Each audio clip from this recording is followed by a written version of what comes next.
आणि आता पाहूयात सविस्तर प्राइम टाइम। भारतामध्ये जेवढ्या प्रतिमा जपल्या जातात तेवढ्या प्रतिभा जपल्या जात नाहीत अशी खंत मनसे अध्यक्ष राज ठाकरे यांनी व्यक्त केलेली आहे। पुण्यामध्ये आयोजित अशोक पर्व या कार्यक्रमात राज ठाकरे यांच्या हस्ते अशोक सराफ यांचा सत्कार करण्यात आला आणि त्यावेळी राज ठाकरेंनी अशोक सराफ यांचं कौतुक केलं। अशोक सराफ दक्षिणेत असते तर मुख्यमंत्री झाले असते असे गौरवोद्गारही राज ठाकरेंनी काढले।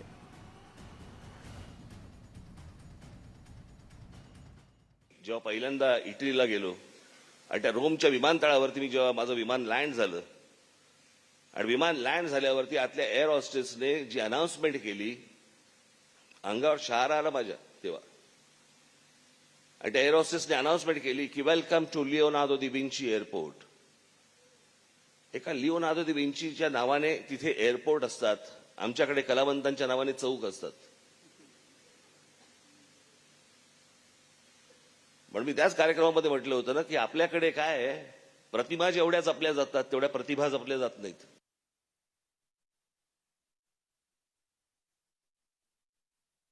आज मी तुम्हाला सांगतो, अशोक सराफ ही जर व्यक्ती दक्षिणेमध्ये असती तर आज मुख्यमंत्री असती।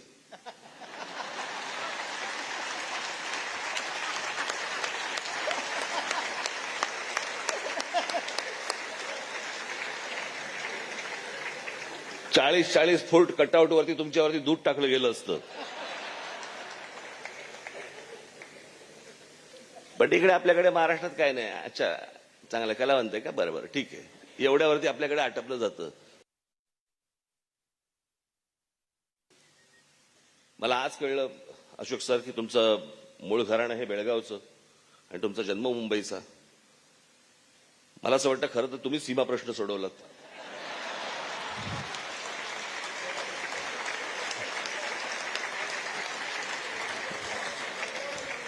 मला माहित नव्हतं त्याच्यामध्ये। मगाशी आपण म्हणालात अशोक सर की माझ्या हस्ते तुमचा सत्कार होतोय, खरं तर चुकीचं आहे। मोठ्या माणसांचे सत्कार करायला मोठी माणसं राहिलेली नाहीयेत, त्याच्यामुळे आमच्यावरती आटपायला लागतंय।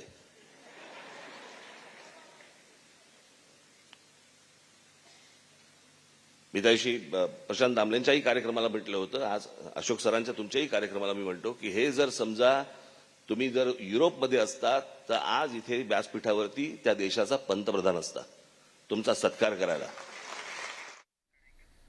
तर पुण्यामध्ये अशोक पर्व या कार्यक्रमामध्ये मनसे अध्यक्ष राज ठाकरे यांच्या हस्ते ज्येष्ठ अभिनेते अशोक सराफ यांचा सत्कार करण्यात आला।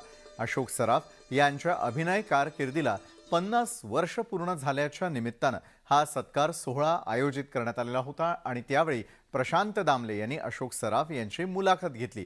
या मुलाखतीत अनेक आठवणींसोबत अशोक सराफ यांनी आपला प्रवास उलगडला। मावळा काय करत असतो तर पेशव्यांच्या दरबारामध्ये घोड्यानं खरारा करत असतो। तर ते घोड्यानं खरारा करता करता घोड्याची सवय त्याला आपोआप लागते। मध्ये मध्ये घोडं असं करतो ना, तर साला मी ना घोडं मध्येच जर मी पहिल्या शॉटच्या वेळेला बघितलं की साला घोड्याला हे करतो तर ऐला हे चांगलं आहे म्हटलं, आणि मग मी ते त्याच्यात दाखवलं काय पुढं तो मॅनेजर वापरला। म्हणजे एवढं झालं की त्याची अस्तित्व दाखवायचं, त्याचं एंट्री म्हणजे अजून दिसला नाही पण एंट्री नुसतं बॅकग्राऊंडला असं केलं की तो अरे आला आला आला आला। मी तर माझ्या आयुष्यात एकही कॅरेक्टर सोडायचं नाही असं ठरलं होतं। भली बुरी आपण बघू, काय मला काय माहिती आहे कळत नाही, मी करतो हे याची जरा वेगळं मी करत गेलो। लोकांचा चांगुलपणा त्यांना आवडत गेली, त्यांनी मला परत बघायला सांगितलं। ह्याच्यातून मला एक विचारायचं, एक डाव भूताचा मधला तुझा रोल आहे कुठला? एक डाव भूताचा, तो रोल लोकांना प्रचंड आवडतो। म्हणजे मला जेवढे माझे मित्रमंडळी आहेत, अशोक मामाचं कुठलं नाटक जेव्हा अशोक सर्वांचा कुठला चित्रपट होते, एक डाव भूताचा बेस्ट काय आहे त्यात, एवढं काय मेहनत घेतली होती ते काय असं बघत आपण ते भूत सगळ्यात म्हणजे विचार असा करायला पाहिजे, जे भूत एका शिक्षकाच्या लाईफमध्ये येऊन संबंध स्थित्यंतर त्यात घडतं त्याचं. हो. अगदी म्हणजे तो लग्न होतं त्याचं म्हणजे काय, जो बावळट असतो तो जरा तयार होऊन लग्न होतंय का मुलीचं, इथपर्यंत सगळं हे घडवतो हे भूत. आणि ते कुठल्या वेने घडवतो तर कॉमेडी वेने घडवतो. सगळं कॉमेडी चाललेलं आहे. आता हे भूत कॉमेडी भूत आहे. भूत ही संकल्पनाच मुळात अशी आहे, कॉमेडी नाहीये. हो, बरोबर. कॉमेडी भूत आपण म्हणूच शकत नाही, पण ते होतं. संकल्पना भूत आपण ठरवण्याची असते.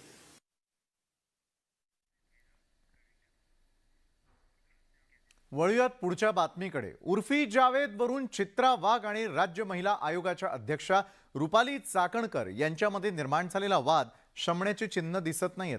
नोटिशीला दिलेलं उत्तर महिला आयोगानं प्रसिद्ध करावं असं आव्हान चित्रा वाघ यांनी रुपाली चाकणकरांना दिलंय आणि त्यामुळे चाकणकर वाद यांच्यातला वाद हा पुन्हा एकदा तापण्याची शक्यता आहे.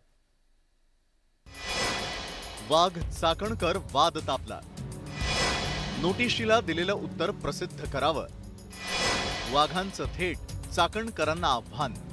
उर्फी जावेदच्या तोकड्या कपड्यांवरून भाजप उपनेत्या चित्रा वाघ आणि महिला आयोगाच्या अध्यक्ष रुपाली चाकणकरांमधील वाद आता चांगलाच रंगलाय. चित्रा वाघ यांनी उर्फी जावेदवर सडकून टीका केली.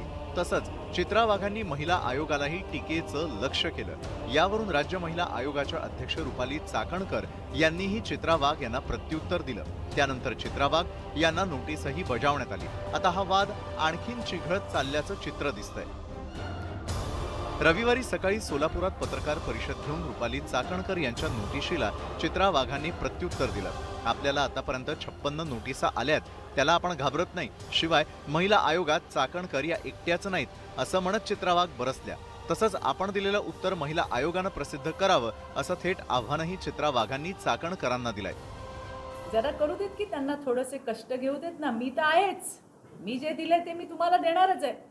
पण त्यांनी ज्या पद्धतीने लगेच पाठवून दिली की नाही नोटीस डिस्प्लेला वगैरे, तुमच्यापर्यंत त्या नोटिसी आल्या, तर तसं त्यांनी माझं उत्तरही करावं असं आवाहन आहे माझं त्यांना. नाहीतर मी तर देणारच आहे तुम्हाला, त्याच्याबद्दल काही वाद नाही. उर्फी जावेद प्रकरणी वाघ चाकणकरांमध्ये झडणाऱ्या वादात राष्ट्रवादीच्या खासदार सुप्रिया सुळेंनी देखील उडी घेतली.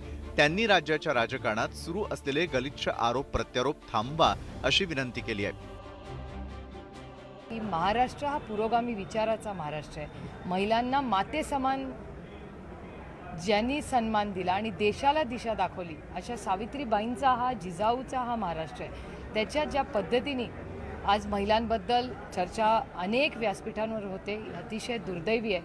मला हे राजकारण हे अतिशय गलिच्छ वाटतं. सगळ्याच पक्षाच्या नेत्यांना विनम्रपणे विनंती करते की हे महाराष्ट्राचं संस्कृती नाही आणि हे आपलं राजकारण नाही, ते कुठेतरी थांबलं पाहिजे. तर सुळे यांच्या याच विधानानंतर चित्रा वाघ यांनी आक्रमक पवित्रा घेत आम्हाला सल्ले देण्यापेक्षा तुमच्या महिला आयोगाच्या अध्यक्षांनाच सल्ले द्यावेत असा पलटवार केलाय. अरे तर सुप्रिया सुळे मोठ्या नेत्या आहेत, तुमच्या ज्या बसवल्यात तुम्ही त्या बाष्कळ विधानं करतायत, त्यांना सांगा की. त्यांची अशी अपेक्षा आहे का की त्यांनी 4 प्रश्न आमच्यावरती केल्यावर त्याला उत्तर मिळणार नाही? एक तर त्या सुप्रियाताईंनी लक्षात घेतलं पाहिजे, या ज्या त्यांच्या अध्यक्ष त्यांनी बसवल्यात त्यांना काय आम्ही गुळ खोबरं देऊन आमंत्रण दिलं नव्हतं. आणि हे सुप्रियाताईंना मान्य आहे का की मुंबईच्या रस्त्यांवरती चाललेला नंगा नाच हा मान्य आहे का त्यांना? त्यांच्या घरात मुली आहेत, आमच्याही घरात मुली आहेत, आणि आमच्या घरातल्याही मुलींना आणि त्यांच्या घरातल्याही मुलींना त्यांना हा आदर्श अपेक्षित आहे का? तर हे कान तुम्ही तुमच्या बाईचे टोचा, आमचे नाही. छत्रपती शिवाजी महाराजांच्या महाराष्ट्राची ही संस्कृती नाही असा टोला लगावत विरोधकांसह महिला आयोगाचाही चित्रा वाघांनी या निमित्तानं चांगलाच समाचार घेतला. Bureau report, news 18 Lokmat. बातमी जळगावातली, कारण जळगावात मुख्यमंत्री एकनाथ शिंदेंचं जल्लोषात स्वागत करण्यात आलेलं आहे. मुख्यमंत्र्यांचं पाचोऱ्यामध्ये JCBच्या साह्यानं फुलांची उधळण करून स्वागत करण्यात आलं. MM महाविद्यालयाच्या मैदानावरती हेलिकॉप्टरद्वारे हे आगमन पार पडलं. मंत्री गिरीश महाजन, गुलाबराव पाटील यांच्यासह आमदार खासदारांनी त्यांचं स्वागत केलंय.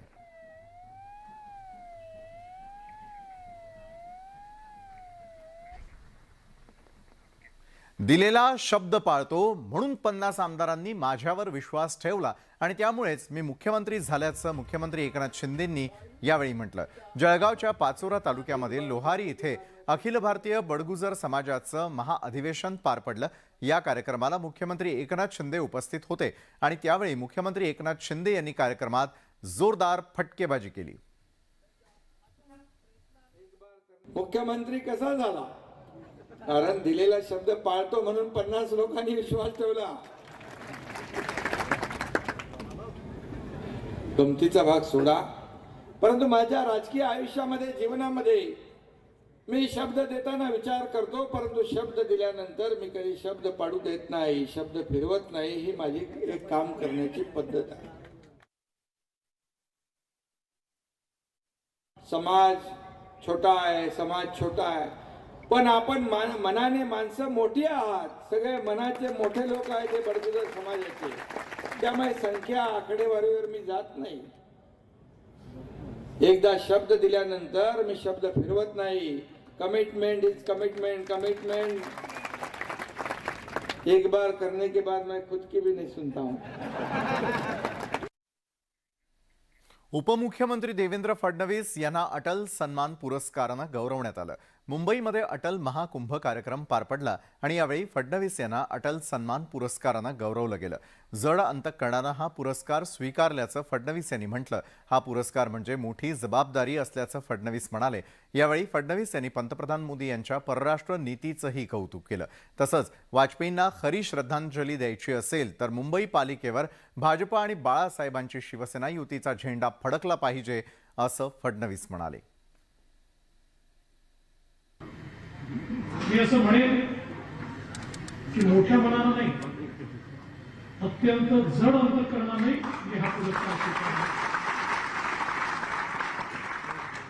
अटल सन्मान हा केवळ सन्मान नाहीये, ही एक जबाबदारी आहे.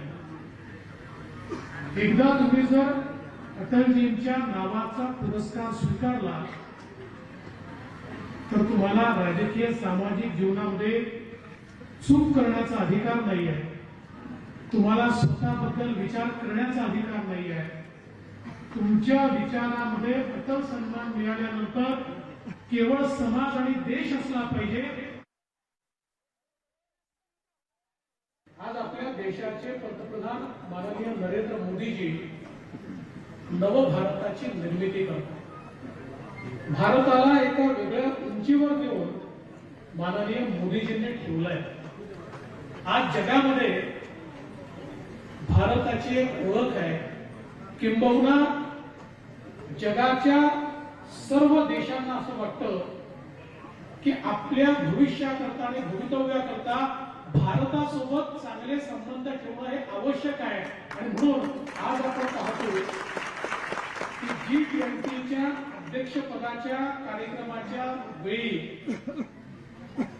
सन्माननीय आपले पंतप्रधान नरेंद्र मोदीजी यांच्याशी हात मिळवण्याकरता अमेरिकेचे राष्ट्राध्यक्ष जो बायडन देखील त्या ठिकाणी आतुर दिसतात आणि रशियाचे पुतिन देखील आतुर दिसतात. आणि सगळ्यांना असं वाटतं की आपण मोदीजींशी संबंध ठेवला पाहिजे. ही जी ताकद आज मोदीजींनी भारताला मिळवून दिली, याची मुहूर्त वेळ जर कोणी केली असेल, ठेवली असेल तर ती अटल बिहारी वाजपेयी. अटलजींना खरी श्रद्धांजली जर आपल्याला द्यायची असेल तर येत्या महानगरपालिकेच्या निवडणुकीमध्ये याच मुंबईमध्ये भारतीय जनता पार्टी आणि बाळासाहेबांची शिवसेना यांचा झेंडा आशिषजी आपल्याला लावावा लागेल. म्हणजे आपल्या लक्षात असेल मागच्या वेळेसच आपण झेंडा लावता लावता 2 जागा कमी पडल्या. म्हणजे अटलजींच्या भाषेत सांगायचं, भरी दोपहरी में अंधियारा सूरज परछाई से हारा. आता काय करायचं आहे? अंतरतम का नेह निचोड़े बुझी हुई बाती सुलगाए आओ फिर से दिया जलाए, आओ फिर से दिया जलाए. शरद पवारांनी सत्ता हातात असेल तर जमिनीला पाय ठेवून वागायचं असतं असा टोला सत्ताधाऱ्यांना लगावल्यानंतर उपमुख्यमंत्री देवेंद्र फडणवीसांनी देखील पवारांना प्रत्युत्तर दिलेलं आहे. तसंच सामना हा काही पेपर नसून त्यावर प्रतिक्रिया देत नाही असं देखील त्यांनी सांगितलं. सत्ता हातात असायच्या नंतर जमिनीला पाय ठेवून बघायचं असेल. पण जे अधिकारी वाचतो की सत्ता ज्यांच्या हातात आहे त्यांची अशा प्रकारची विधानं यांना तुरुंगात घ्यावी, यांचा जामीन जप्त केली वगैरे वगैरे हे काही राजकीय नेत्यांचं खरं काम नाही. पण या टोकाला जाण्याची भूमिका काही लोकांनी घेतली ठीक आहे. आम्हाला आमची जमीन माहिती आहे. आम्ही जमिनीवर चालणारे लोक आहोत. जमिनीवरच्या लोकांशी आमचा संपर्क आहे. त्यामुळे मला असं वाटतं की नेमकं हवेत कोण आहे याची तपासणी ही त्यांनी जरूर केली पाहिजे. डॉक्टर पतंगराव कदम यांच्या 79व्या जयंतीच्या निमित्तानं भारती सुपर स्पेशालिटी हॉस्पिटल आणि स्टुडंट्स हाऊसिंग कॉम्प्लेक्सच्या उद्घाटनाचा आज समारंभ पार पडला आणि यावेळी उद्घाटन झाल्यानंतर सर्वच नेते एकाच गाडीतून सभा मंडपापर्यंत आले. शरद पवार आणि देवेंद्र फडणवीसांनी एकाच गाडीतून प्रवास केला.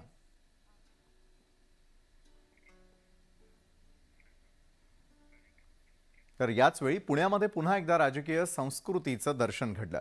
काँग्रेस नेते विश्वजित कदम उपमुख्यमंत्री देवेंद्र फडणवीसांचं स्वागत करताना पाया पडले. डॉक्टर पतंगराव कदमांच्या जयंतीनिमित्तानं भारती सुपर स्पेशालिटी संस्थेच्या कार्यक्रमानिमित्तानं दोघेजण एकाच व्यासपीठावरती आले होते.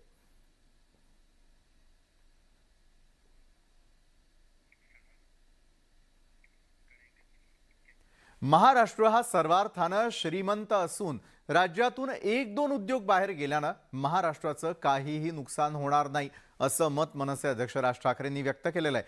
पुण्यामध्ये सुरू असलेल्या 18व्या जागतिक मराठी साहित्य संमेलनाच्या मुलाखत कार्यक्रमात ते बोलत होते. मात्र राज ठाकरे यांच्या या वक्तव्यावरून नव्या वादाला तोंड फुटण्याची शक्यता आहे. उद्योगांबाबतच्या भूमिकेसंदर्भात राज ठाकरेंनी यू टर्न घेतलाय का असा सवाल उपस्थित होत आहे. महाराष्ट्र हा श्रीमंत आहे, सर्वार्थाने श्रीमंत आहे, सर्वार्थाने पुढे आहे. मग आपण उगा टाहो बरंचदा फोडत असतो की काय महाराष्ट्राचं काय होणार आणि मराठीचं काय होणार वगैरे वगैरे आहे. ते पण जर टिकवलं आपण तरी महाराष्ट्र खूप पुढे आहे. 1-2 उद्योगधंदे बाहेर गेले त्यांनी काय महाराष्ट्राचं असं काही नुकसान होणार नाहीये. दर्या में खसखस. 1-2 उद्योग बाहेर गेल्यानं महाराष्ट्राचं नुकसान होणार नाही असं वक्तव्य मनसे अध्यक्ष राज ठाकरे यांनी केलेलं होतं आणि राज ठाकरे यांच्या याच वक्तव्याचा विरोधकांनी समाचार घेतला. राज ठाकरे सुपारी घेऊन बोलतात अशी खरमरीत टीका ठाकरेंच्या पक्षाचे खासदार विनायक राऊतांनी केली. तर उद्योग बाहेर जात आहेत याचं समर्थन कुणीही करू नये अशा शब्दात विरोधी पक्षनेते अजित पवार यांनी राज ठाकरेंवर निशाणा साधलाय. राज ठाकरेंनी सध्या फक्त सुपारी घेऊन बोलायचे धंदे चालू केलेले आहेत. 2 मोठे प्रकल्प महाराष्ट्रातून बाहेर गेलेले नाहीत तर 5 मोठे प्रकल्प महाराष्ट्रातून गुजरात आणि दिल्लीमध्ये गेलेले आहेत आणि त्या प्रकल्पावरच गुजरातची निवडणूक मोदींनी जिंकलेली आहे. महाराष्ट्र कंगाल केला आणि गुजरातचं भलं केलेलं आहे. त्याची काळजी त्याच्यावर गांभीर्याने राज ठाकरे पाहत नाही. हे मनसेचं दुर्दैव आहे. वास्तविक महाराष्ट्रातनं एकही उद्योग बाहेर जाणं हे अतिशय चुकीचं आहे. त्याच्यातनं एक तर बेरोजगारी प्रचंड वाढती आहे, बेकारी वाढतीये आणि ह्या सगळ्या असताना मुलांनी मग काम कुठं मागायचं, काय करायचं. एक तर काही लाख कोटीचे मोठे मोठे प्रकल्प गेलेत, काही लाख लोक कामाला लागणारे प्रकल्प गेलेत आणि शिवाय गेलेल्या प्रकल्पांच्या बद्दल असं जर कुठला राजकीय व्यक्ती समर्थन करत असेल तर दुर्दैव आहे. उलट प्रत्येक प्रकल्प आपल्याकडे कसा येईल हा प्रयत्न कुणी राज्यकर्ते असतील, आम्ही असो किंवा दुसरे कुणी असो, सगळ्यांनी केला पाहिजे. मंत्री चंद्रकांत पाटील आणि अजित पवारांमध्ये झुंपली आहे. धर्मवीरचा वाद निर्माण झाल्यानंतर अजित पवार कुठे होते असा सवाल चंद्रकांत पाटील यांनी उपस्थित केला. चंद्रकांत पाटील यांच्या टीकेला अजित पवारांनीही जोरदार प्रत्युत्तर दिलं.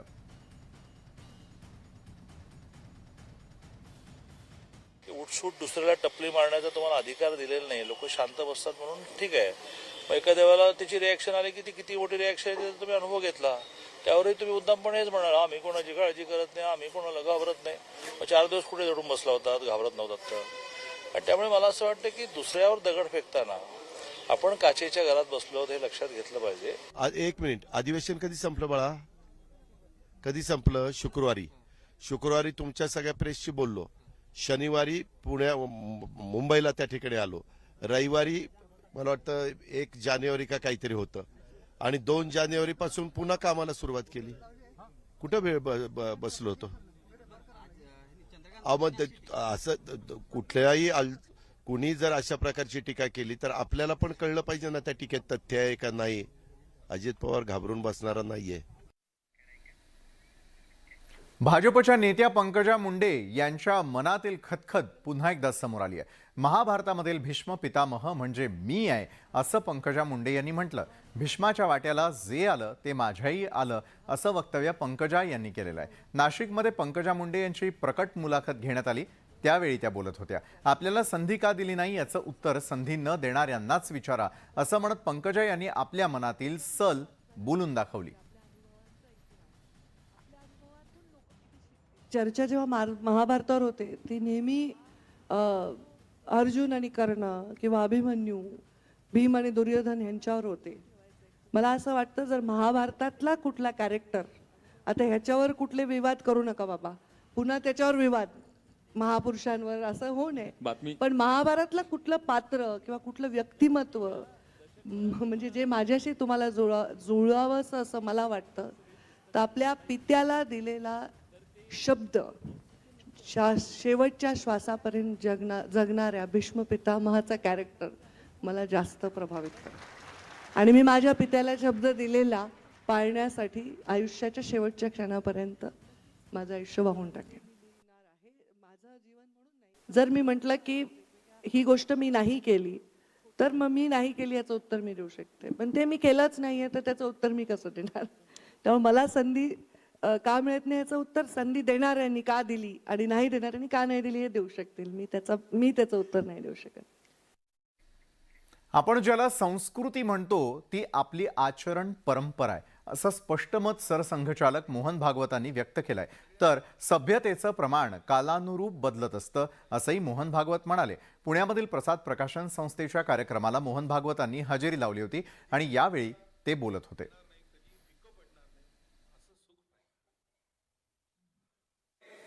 हे आपलं आहे, ही माता आहे, ही आपल्याला देणार, हिच्याकडून घेणार, पण हिला पोसणार. संबंधाच्या आधारावर सगळ्या जगाचा विचार करून आपण चालतो तर स्वाभाविक मग असं असतं, स्वतः मार्गाधारे वर्तावे, विश्व मोहरे लावावे. असाच प्रत्येक जण चालतो. मी जगेन तर माझ्याकडे सगळं जग पाहत आहे, पुढची पिढी पाहते आहे, माझं जीवन कसं पाहिजे, त्यांचं जीवन जसं असलं पाहिजे पुढे तसं माझं जीवन आत्ता असलं पाहिजे. हे तुटलं, हे सुटलं, मग आपण परिणाम पाहतो. कशा घटना घडतात. सुशिक्षित, साक्षर, संपन्न सर्वांमध्ये घडतात. कारण हा संस्कार नाही, अशी उदाहरणं नाहीत, अशा सवयी लावणारी आचरणं नाहीत. आपण ज्याला संस्कृती म्हणतो ती ही आचरण परंपरा आहे. वडीलधारे तसं वागतात, लहान मुलांना हात धरून तसं वागवून घेतात, त्याच्यामुळे एक सवय लागते जीवन जगायची. पुण्याचा अभिजित कटके हिंद केसरी विजेता हरियाणाच्या सोनू वीरवर 5-0 गुणांनी मात करताना दिसतात. तेलंगणामध्ये सुरू असलेल्या हिंद केसरी खिताबाच्या अंतिम लढतीमध्ये पुण्याच्या अभिजित कटकेनं हरियाणाच्या सोनूवीरला 5-0 गुणांनी एकतर्फी मात करून विजेतेपद पटकावलेलं आहे. राष्ट्रीय आंतरराष्ट्रीय कुस्तीगीर अभिजित कटकेनं 2017 मध्ये महाराष्ट्र केसरीचा खिताब जिंकलेला होता आणि यापूर्वी विजय बराटे हिंद केसरी हा हिंद केसरी झालेला होता.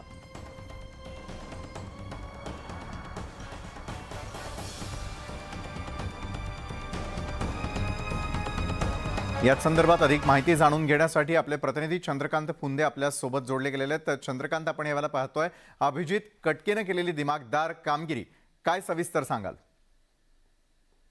खरं तर ही लढत तशा अर्थाने एकतर्फी ठरली असंच म्हणावं लागेल, कारण अभिजितनं सरळ 5-0 अशा फरकाने ही लढत जिंकली आणि निर्विवाद वर्चस्व मिळवलं, नाव कोरलं हिंद केसरीच्या गदेवरती.